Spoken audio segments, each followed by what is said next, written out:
Hello नमस्कार दोस्तों, Harshali academy channel में एक बार फिर आपका हार्दिक स्वागत है। हमारे आज की इस वीडियो में हम सुपर फास्ट स्पीड में रीजनिंग के 10 अति महत्वपूर्ण प्रीवियस ईयर क्वेश्चंस के बारे में डिस्कस करेंगे। ये प्रश्न हमने सीजीएल 2022 की एग्जाम में से चुने हुए हैं। हम फास्ट स्पीड में बेसिक कॉन्सेप्ट्स के साथ साथ शॉर्ट ट्रिक्स भी डिस्कस करेंगे और हमारा यह प्रयास रहेगा कि 10 से 12 मिनट में हम इस वीडियो को समाप्त कर दें। तो आप वीडियो में अंत तक बने रहिए और फास्ट स्पीड में हम वीडियो को प्रश्नों को अटेम्प्ट करेंगे ताकि आपको एक रियल एग्जाम लाइक एटमॉस्फेयर मिले। आइए दोस्तों शुरू करते हैं। आज का हमारा जो पहला प्रश्न है वो क्लासिफिकेशन से संबंधित है। 4 ऑप्शन दिए हुए हैं जिसमें से एक बाकियों से भिन्न है, उसी को हमको हमारे उत्तर के रूप में चुनना है जो बाकियों से भिन्न है। 8 दिया है, उसके बाद दिया हुआ है 62, 8 के बाद 62 दिया हुआ है। तो देखो, जब भी नंबर एक दूसरे से तुलनात्मक रूप से काफी ज्यादा बड़े अंतर से बढ़ रहे हो तो हमें हमारा उत्तर गुणा या फिर भाग या फिर स्क्वायर या क्यूब की ट्रिक से मिलता है। तो अब देखो यहाँ पे क्या दिया हुआ है, 8 दिया हुआ है, 62 दिया हुआ है। हम जानते हैं जो 8 का वर्ग होता है वो होता है 64 और ये जो 62 है इस वर्ग के काफी करीब है। तो मतलब स्क्वायर वाली ट्रिक से अगर हम इसको ऐसा देखें कि 8 का हमने वर्ग किया, उसमें से 2 घटा दिया तो फिर हमको 62 मिला। उसी प्रकार देखो यहाँ पे क्या दिया हुआ है, दूसरे वाले में 10 दिया है और 100 दिया है। तो 10 का वर्ग क्या होता है, सीधे 10 का वर्ग करने पे हमको 100 मिल जाता है। तो इसमें से 2 नहीं घटाया है। यहाँ पे देखो 14 दिया है, 194 दिया हुआ है। 14 का वर्ग करने पे हमको मिलता है 196 और उसमें से 2 घटा दें तो फिर हमको क्या मिलेगा, 194। मतलब क्या हुआ, मतलब ये हुआ कि पहली संख्या का वर्ग किया, उसमें से 2 घटाए। इसी प्रकार यहाँ पे देखो 12 का वर्ग किया तो हमको मिलता है 144 और 144 में से फिर से 2 घटा दिया तो हमको 142 मिला। तो पहले में, तीसरे में और चौथे में पहली संख्या के वर्ग में से 2 घटा गया है, दूसरे में पहली संख्या का सीधे वर्ग ही दूसरी संख्या के रूप में लिख दिया गया है। तो ऑप्शन नंबर 2 हमारा सही उत्तर हो जाएगा। हम बढ़ते हैं हमारे अगले प्रश्न की ओर। जब तक आप वीडियो को लाइक कीजिए, चैनल को सब्सक्राइब कीजिए। अब देखिए यहाँ पे क्या दिया हुआ है, यहाँ पे लेटर के कुछ क्लस्टर दिए हुए हैं। पहले का जो दूसरे से संबंध है उसी प्रकार तीसरे का जो चौथे से संबंध है, हमें पांचवे से संबंधित छठा लेटर क्लस्टर या प्रश्नवाचक चिन्ह के स्थान पे ज्ञात करना है। यहाँ पे ये टाइपिंग एरर की वजह से प्रश्नवाचक चिन्ह नहीं दिया हुआ है। अब देखो यहाँ पे क्या दिया हुआ है, एम एम ADAMS और उसके बाद दिया हुआ है DASMA।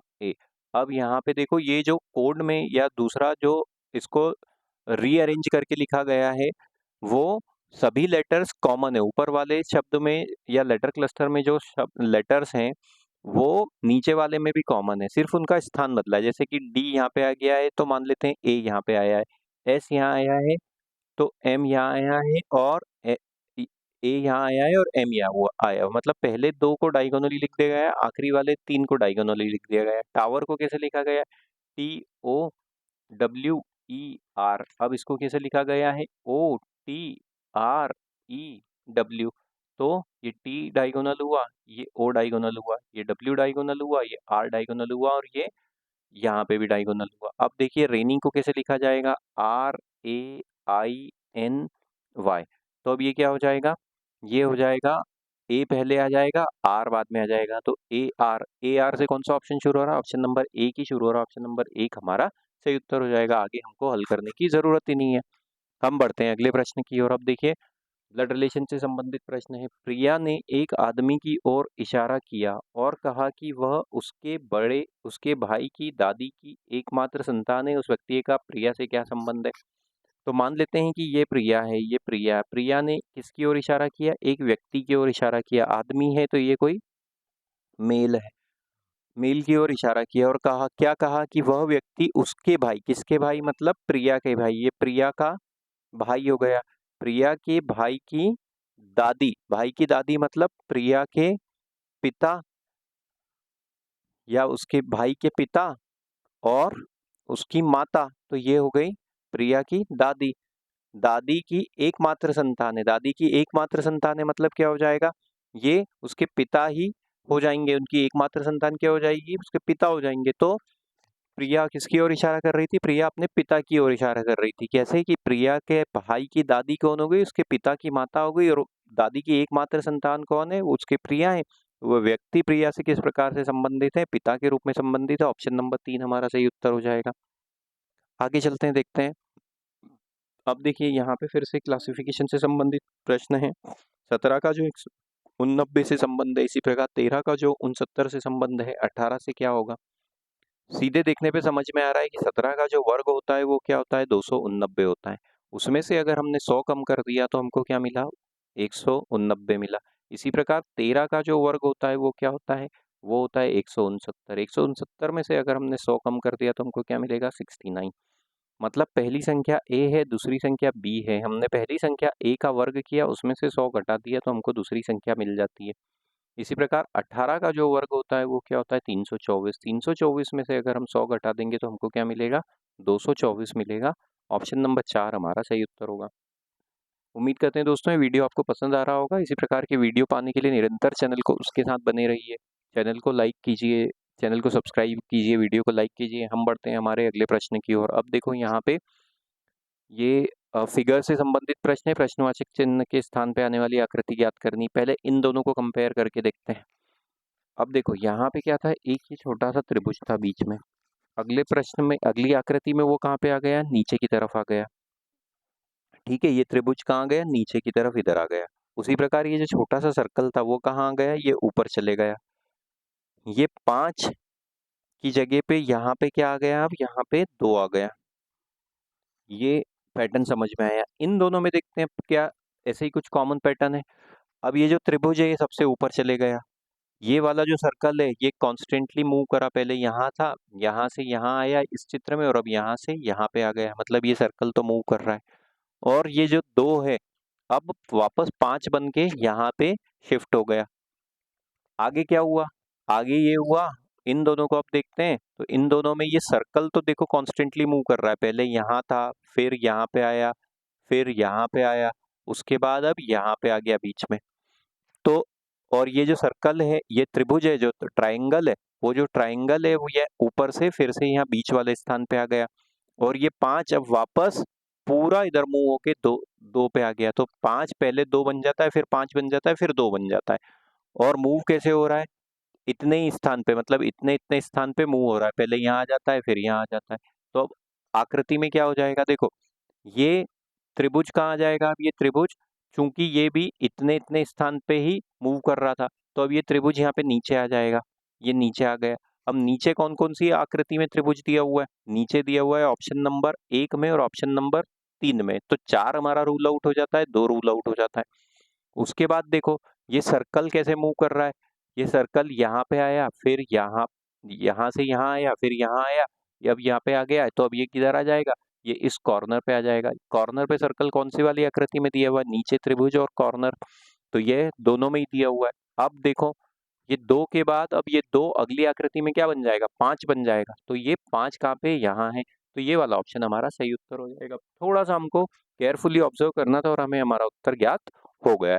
प्रैक्टिस से हम ऐसे प्रश्नों को काफ़ी आसानी से हल कर सकते हैं। और आगे चलते हैं। मैथमेटिकल ऑपरेशन से संबंधित प्रश्न है, हमें एक जो चिन्हों का कॉम्बिनेशन वो ज्ञात करना है। अब जब भी इस प्रकार के प्रश्न आते हैं ना, तो हमें हमारा उत्तर हमारे डिवाइड के चिन्ह से काफ़ी ज़्यादा आसानी से मिलता है। तो ऐसी 2 संख्याएं चुननी है जिसमें पहली संख्या में दूसरी संख्या का भाग पूरी तरह से चले जाए। तो 55 में 63 का भाग देंगे तो दशमलव में संख्या आएगी। 63 में अगर 9 का भाग जाए दे तो ये 7 बार चले जाएगा। तो अब ऐसा कॉम्बिनेशन चुनो जिसमें दूसरे स्थान पे डिवाइड का चिन्ह आ रहा हो।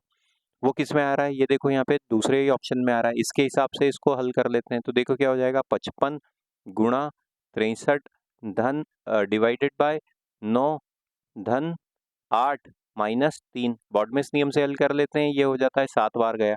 अब इसको आपस में गुणा कर लेंगे। 7 पंजे 35 की 5 हासिल क्या है 3, 7 पंजे 35 और 3 38, 385 धन 8 -3। बदले में हमको क्या चाहिए, 338 चाहिए। तो ये कितना हो जाएगा, देखो ये हो जाएगा 390 हो जाएगा इसको हल करने पे। और सामने क्या दिया हुआ है, 300, ये सिर्फ 38 दिया हुआ है। तो ये वाला कॉम्बिनेशन तो सही साबित नहीं हुआ। और देखो ऑप्शन नंबर 4 में भी दूसरे स्थान पे डिवाइड का चिन्ह है। यहाँ पे क्या दिया हुआ है, 55। अब दूसरे के हिसाब से लिख रहे हैं हमें ना, 55 अब क्या हो जाएगा, धन 63 डिवाइडेड बाय 9 -8 गुणा 3। फिर बॉडमेस नियम, ये गया 7 बार। 55 और 7 को जोड़ा तो हमको क्या मिलता है, 62 मिलता है। -8 और 3 का गुणा किया तो हमको 24 मिलता है। तो 62 में से अगर हम 24 घटा दें तो हमको क्या मिलेगा, 38 मिलेगा, जो कि इस समीकरण का मान है 38। तो ऑप्शन नंबर 4 हमारा सही उत्तर हो जाएगा। और आगे चलते हैं दोस्तों। अल्फाबेट सीरीज से संबंधित प्रश्न है, प्लेस वैल्यू के कॉन्सेप्ट से हल करेंगे। अब देखो इसमें हमारे जितने भी उत्तर हैं वो के से शुरू हो रहे हैं। तो हमारा पहले वाले का लॉजिक ढूंढने में हमारा टाइम वेस्ट करने की जरूरत ही नहीं है। दूसरे वाले में देखो क्या दिया हुआ है, जे, जे कौन से स्थान पे आता है, 10 पे आता है। एम, एम कौन से स्थान पे आता है, 13 पे आता है। पी कौन से स्थान पे आता है, 16 पे आता है। तो 10 से लेके 13 पे आए तो कितना हो गया, ये +3 हो गया। 13 से लेके 16 पे आए, ये कितना हो गया, ये +3 हो गया। तो 16 में अगर अब हम 3 जोड़ देंगे तो हमको क्या मिलेगा, 19, और 19 के स्थान पे क्या आता है, एस। तो पहला के तो कॉमन था, उसके बाद क्या आ जाएगा, एस आ जाएगा। के एस से कौन सा ऑप्शन शुरू हो रहा है, ऑप्शन नंबर 3 शुरू हो रहा है, तो ये हमारा सही उत्तर हो जाएगा। और आगे चलते हैं दोस्तों, फिर से कोडिंग डिकोडिंग का प्रश्न है। रोज को कैसे लिखा है, 228 के रूप में लिखा हुआ है। ट्यूलिप को 390 के रूप में लिखा गया है। ROSE, इसका क्या कोड है, इसका कोड है 228। आर की जो प्लेस वैल्यू होती है 18, ओ की प्लेस वैल्यू होती है 15, एस की प्लेस वैल्यू होती है 19, और ई होता है हमारा 5 पे। 228 चाहिए, आपस में इनको जोड़ते हैं, देखो क्या मिलता है हमको। 15 और 5 20 हो गया, 20 और 18 38 हो जाएगा दोस्तों, और 38 और 15 इनको आपस में एक बार फिर से जोड़ लेते हैं, शायद मैं जोड़ने में कुछ गलती कर रहा हूँ। 18 और 15 हो जाते हैं हमारे 33, 33 और 19 हो जाएंगे 52, 52 और 5 हो जाएंगे 57। तो ये हो गया हमको 57, इसका टोटल मिलता है। 57 में अगर हम 4 का गुणा कर दें तो हमको क्या मिलेगा, 228 मिलेगा। मतलब प्लेस वैल्यू जितनी भी थी उनको आपस में जोड़ा गया, उसमें 4 का गुणा किया गया। ट्यूलिप में भी यही लॉजिक है क्या, TULIP। टी होता है 20 पे, यू होता है 21 पे, एल होता है हमारा 12 पे, आई होता है 9 पे, और पी होता है 16 पे। जोड़ लो आपस में, एक ये हो जाता है 41, 41 और 12, 41 और 12 53, 53 और 9 हो जाएगा 62, 62 और 16 हो जाएगा हमारा 78। 78 में अगर हम 390 चाहिए तो अब हम 4 का गुणा करें तो हमको 390 मिलेगा क्या। 7 8 चौक 32 की 2 हासिल के आए 3, 7 चौक 28 और 3 31, तो ये तो 312 मिल रहा है। 5 का गुणा करके देखते हैं। 5 का गुणा क्यों करा है अभी मैं थोड़ी देर में समझाऊंगा आपको। देखो, 8 पंजे 40 की शून्य हासिल के आए 4, 7 पंजे 35 और 4 29, हाँ 390 मिल गया। यहाँ पे चूंकि 4 लेटर थे तो हमने 4 का गुणा किया। ट्यूलिप में 5 लेटर है तो 5 का गुणा किया, ये वाला लॉजिक लगा हुआ है। लोटस का क्या हो जाएगा, LOTUS, 5 से गुणा करना पड़ेगा। L हो जाता है 12 पे, O हो जाता है 15 पे, T हो जाता है 20 पे, U हो जाता है 21 पे, और S हो जाता है 19 पे। इनको जोड़ा, ये हो गया 40, 40 और 20 60, 60 और 15 75, 75 और 12 87, 87 में किसका गुणा करेंगे, चूंकि 5 लेटर है तो 5 का गुणा करेंगे। तो 7 पंजे 35 की 5 हासिल के आए 3, 5 8 40 और 3 43, 435। ऑप्शन नंबर 1 हमारा सही उत्तर होगा। इस प्रकार के लॉजिक से ये प्रश्न हल हुआ है। और आगे चलते हैं। अब देखो, फिर से कोडिंग डिकोडिंग का प्रश्न है। पब्लिक को कैसे लिखा गया है, यहाँ पे पब्लिक को कैसे लिखा गया है, यहाँ पे लिखा गया है हमारा PUBLIC। इसको कैसे लिखा गया है, TIEUY।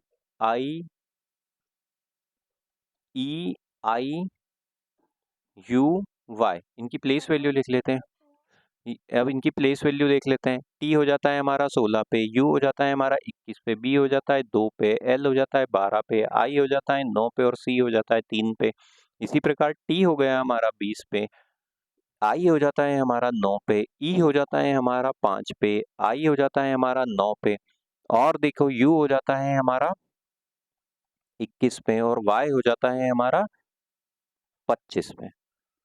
लॉजिक ढूंढने की कोशिश करते हैं। 16 से 20 पे आए मतलब कितना हो गया, +4 हो गया। 21 से 9 पे आ गए मतलब ये तो -12 हो गया। 2 से 5 पे आए +3 हुआ। तो यहाँ तो कोई लॉजिक मिल नहीं रहा है। अच्छा, अब इसको इस तरीके से देखो, ये u यहाँ पे कॉमन है, यहाँ पे भी ये u कॉमन है, ये i कॉमन है, ये i कॉमन है, और 16 से ये आ गए। ये देखो, अब यहाँ पे 16 से 20 पे आए तो ये अगर मान लो ये +4 है, इसकी सेकंड सीरीज की प्लेस वैल्यू होती है 29, 29 से लेके 25 पे आए तो मतलब ये -4 हुआ। ये u को डायगोनली लिख दिया, ये i को डायगोनली लिख दिया। b का 2 से 5 पे आए मतलब +3 हुआ, और 12 से 9 पे आए मतलब -3 हुआ। तो थोड़ा सा ये डिफिकल्ट प्रश्न है इस तरीके से कि देखो, पहले वाले लेटर को +4 करके लिखा गया, आखिरी वाले लेटर को -4 करके लिखा गया। इन दो दूसरे स्थान के और पांचवें स्थान के लेटर को डायगोनली लिख दिया गया। तीसरे और चौथे स्थान को +3 और -3 किया गया। सर्वर को भी ऐसे ही लिखा गया है क्या, देखो SERVER। अब देखो इसको कैसे लिखा गया है, WEUSEN। थोड़ा सा हमारा टाइम ज़्यादा हो रहा है, उसके लिए मैं माफ़ी चाहूँगा। S हो जाता है 19 पे, W हो जाता है 23 पे, E हो जाता है 5 पे, ये हो जाता है 5 पे, R हो जाता है 18 पे, U हो जाता है 21 पे, V हो जाता है 22 पे, S हो जाता है 19 पे, E हो जाता है 5 पे, E हो जाता है 5 पे, R हो जाता है 18 पे, N हो जाता है 14 पे। देखो यहाँ पे भी यही हुआ, 18 से 14 -4 हुआ, 19 से 23 आए, ये +4 हुआ, ये 5 यहाँ पे डायगोनल, ये 5 यहाँ पे डायगोनल, 18 से 23 पे आए मतलब ये +3 हुआ, 22 से 19 पे आए मतलब -3 हुआ। यही लॉजिक लगा हुआ है। डायरेक्ट को कैसे लिखेंगे, अब देखो DIRECT। अब इसमें आप देखो इसमें D हो जाता है 4 पे, 4 में अगर हम 4 जोड़ दें तो हमको क्या मिलता है 8, 8 मतलब H, तो हमारा उत्तर H से शुरू होगा, इसलिए दो ऑप्शन नंबर ये बीच वाले 2 और 3 रूल आउट हो गए। अब देखो T हो जाता है 20 पे, T 20 में से 4 घटाने पे 16 मिलता है, 16 मतलब P, H और P। C डायगोनली अब यहाँ पे आ जाएगा, ये देखो ये C इस तरीके से इसकी जगह पे ही आ जाएगा, तो H के बाद क्या आ जाएगा, C आ जाएगा, उसके बाद ये I यहाँ पे आ जाएगा। तो देखो H के बाद C दिया हुआ है इस ऑप्शन में और P के पहले I दिया हुआ है इस ऑप्शन में, तो ऑप्शन नंबर 1 हमारा सही उत्तर हो जाएगा। हम बढ़ते हैं हमारे अगले प्रश्न की ओर। अब देखो यहाँ पे क्या दिया हुआ है, नंबर सेट से संबंधित प्रश्न है। आप संख्याओं को कैसे बना सकते हैं, तो बीच वाली संख्या बाकी दो से बड़ी दिख रही है, अब इन दोनों से हम बीच वाली संख्या बनाने की कोशिश करते हैं। 12 और 14 को जोड़ा तो हमको क्या मिलता है, 12 और 14 को जोड़ने पे हमको मिल रहा है 26 मिल रहा है। 26 में फिर से 14 जोड़ दें तो हमको क्या मिला, 40 मिला। इसी प्रकार देखो यहाँ पे क्या है ना, 15 और 9 को जोड़ दिया तो हमको क्या मिला, 15 और 9 को जोड़ दिया तो हमको मिलता है 24, 24 में फिर से हमने 9 जोड़ दिया तो हमको 33 मिला। मतलब क्या हुआ कि पहली संख्या A, दूसरी संख्या B, तीसरी संख्या C, हमने क्या किया, A और C को जोड़ा, A प्लस C किया और उसमें फिर से C को जोड़ दिया तो हमको दूसरी वाली संख्या मिल गई, A प्लस C या A प्लस 2C भी बोल सकते हैं। तो अब देखो यहाँ पे या C का 2 गुना भी बोल सकते हैं। तो अब यहाँ पे देखो C का 2 गुना मतलब 35 का 2 गुना कितना होता है, 70, 70 में 21 जोड़ देंगे तो हमको क्या मिलता है, 91, यहाँ दिया है 95, ये रूल आउट हो जाता है। 42 का 2 गुना क्या होता है, 84, 84 में 11 जोड़ने पे मिलता है 95, यहाँ दिया है 105। 35 का 2 गुना होता है 70, 70 में 21 जोड़ने पे हमको मिलता है 91, तो ऑप्शन नंबर 3 हमारा सही उत्तर होगा। उम्मीद करते हैं दोस्तों ये वीडियो आपको पसंद आया होगा, हमने थोड़ा सा समय अधिक लिया उसके लिए हम माफ़ी चाहते हैं। आप इसी प्रकार के वीडियो पाने के लिए हमारे चैनल पे बने रहिए, चैनल को सब्सक्राइब कीजिए, वीडियो को लाइक कीजिए। थैंक यू, हम मिलते हैं जब तक अगले वीडियो में, धन्यवाद।